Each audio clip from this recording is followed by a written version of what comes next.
Hello, good morning student. Welcome to CR international school online classes. बच्चों, मैं आपकी हिंदी की टीचर उपस्थित हूँ आपके सामने आपको हिंदी पढ़ाने के लिए। आज की इस वीडियो में हम हमारे चैप्टर 16 के लिखित क्वेश्चन आंसर करने वाले हैं, लेकिन उससे पहले हम इसके मौखिक क्वेश्चन आंसर के बारे में एक बार रिवीजन कर लेते हैं जो हमने कल की वीडियो में किए थे। देखिए बच्चों, मैंने आपको करवाए थे ये मौखिक क्वेश्चन आंसर, जिसमें हमारा पहला क्वेश्चन था शिशु किस प्रकार खेलता है। शिशु लेटे लेटे अपने हाथ पांव मारकर खेलता है।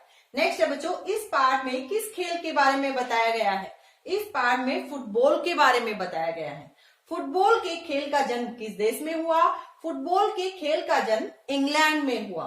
फुटबॉल के दोनों दलों में कितने कितने खिलाड़ी होते हैं। फुटबॉल के दोनों दलों में 11-11 खिलाड़ी होते हैं। ये थे हमारे मौखिक क्वेश्चन आंसर, और अब करते हैं हम हमारे लिखित क्वेश्चन आंसर। देखिए बच्चों, हमारा लिखित का फर्स्ट क्वेश्चन है, किस घटना की याद में फुटबॉल का खेल इंग्लैंड में खेला जाने लगा। यानी ऐसी कौन सी घटना घटी थी जिसके कारण फुटबॉल का खेल इंग्लैंड में खेला जाने लगा। अब हमें ये तो पता है कि फुटबॉल की जो स्टार्टिंग हुई थी, बिगिनिंग हुई थी, वो कहां से हुई थी, इंग्लैंड से हुई थी। और ऐसा क्या हुआ था कि इंग्लैंड देश में ये खेल खेला जाने लगा था। देखिए बच्चों, जब डेनमार्क ने इंग्लैंड पर हमला कर दिया था, यानी डेनमार्क ने इंग्लैंड पर हमला कर दिया था, तो आपस में दोनों देशों में क्या हो गया था बच्चों, युद्ध हो गया था। और युद्ध में अंग्रेज सैनिकों ने एक डेनमार्की जनरल का सिर काट दिया था। अब यहाँ देखो बच्चों, डेनमार्क लिखा हुआ है, यहाँ हम लिखा हुआ है डेनमार्की। अब देखिए बच्चों, जैसे हम भारत में रहते हैं तो हमें क्या बोल देते हैं, भारतवासी, ठीक है। पाकिस्तान में रहते हैं तो पाकिस्तानी, ठीक है। ऐसे ही डेनमार्क का रहने वाला ये जनरल है जिसे डेनमार्क की कहा गया है, ठीक है। अब युद्ध के दौरान, यानी जब युद्ध हो रहा था, तो अंग्रेज सैनिकों ने एक डेनमार्की जनरल का सिर काट दिया, ठीक है। नफरत से अंग्रेज सैनिक उसके कटे हुए सिर को पैरों से गेंद की तरह मारने लगे।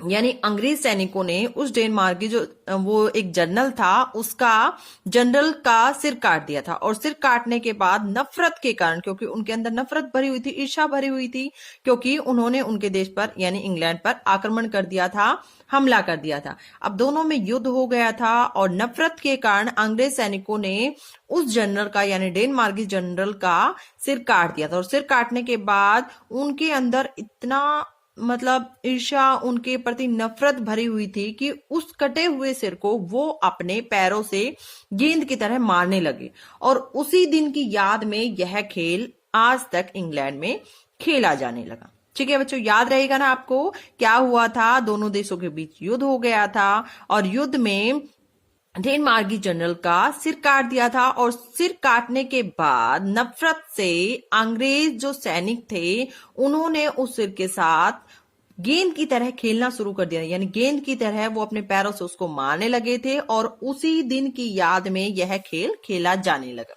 ठीक है। नेक्स्ट है बच्चों, फुटबॉल का खेल किस प्रकार शुरू किया जाता है। यानी जब इस खेल को स्टार्ट किया जाता, जब इस गेम को स्टार्ट किया जाता है, तो कैसे स्टार्ट किया जाता है इस गेम को।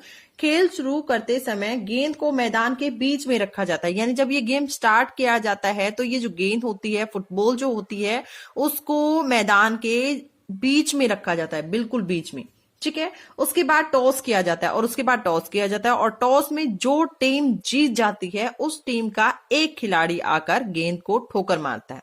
उसके बाद ये गेम स्टार्ट हो जाता है। देखिए, खेल शुरू करते समय गेंद को मैदान के बीच में रखा जाता है। उसके बाद टॉस किया जाता है, और टॉस जीतने वाले टीम का खिलाड़ी गेंद को ठोकर मारता है। यानी ठोकर मारने के बाद ये गेम स्टार्ट हो जाता है। और स्टार्टिंग कौन करता है, जो टॉस जीतता है, ठीक है। टॉस जीतने पर जो टीम टॉस जीतती है, उसी टीम का खिलाड़ी आता है और इस फुटबॉल को अपने पैर से ठोकर मारता है, और ठोकर मारने के बाद ये गेम स्टार्ट हो जाता है। नेक्स्ट क्वेश्चन है बच्चों, गोल कब माना जाता है। जब किसी दल का खिलाड़ी विपक्षी दल के गोल पोस्ट के अंदर गेंद फेंकता है, तो उसे गोल माना जाता है। यानी गोल कब माना जाता है बच्चों, गोल तब माना जाता है जब किसी दल का खिलाड़ी विपक्षी दल के गोल पोस्ट के अंदर गेंद फेंकता है। गोल पोस्ट होता है ना, वो लोहे की वो छड़ लगाई जाती है ना, उसके अंदर नेट लगाया जाता है। तो वो होता है बच्चों गोल पोस्ट। और जब विपक्षी दल के गोल पोस्ट के अंदर गेंद फेंकता है कोई खिलाड़ी, तो किसी दल का खिलाड़ी, तो उसे गोल माना जाता है। नेक्स्ट एंड लास्ट क्वेश्चन है बच्चों, किस दल को विजयी माना जाता है? विजयी मतलब विनर, यानी दल मतलब टीम। कौन सी टीम को विजयी माना जाता है, यानी कौन सी टीम को, यानी किस दल को विजयी माना जाता है, यानी कौन सी टीम को कब विजयी माना जाता है? विजयी का मतलब होता है बच्चों विनर, यानी किस दल को विजयी माना जाता है। क्या हम ऐसे ही किसी भी टीम को विजयी बता सकते हैं कि ये टीम विनर है? नहीं बच्चों, ऐसा नहीं होता। गेम जब होता है तो मुकाबले का होता है, बराबरी का होता है, और दोनों टीमों में से एक टीम लास्ट में जीत जाती है।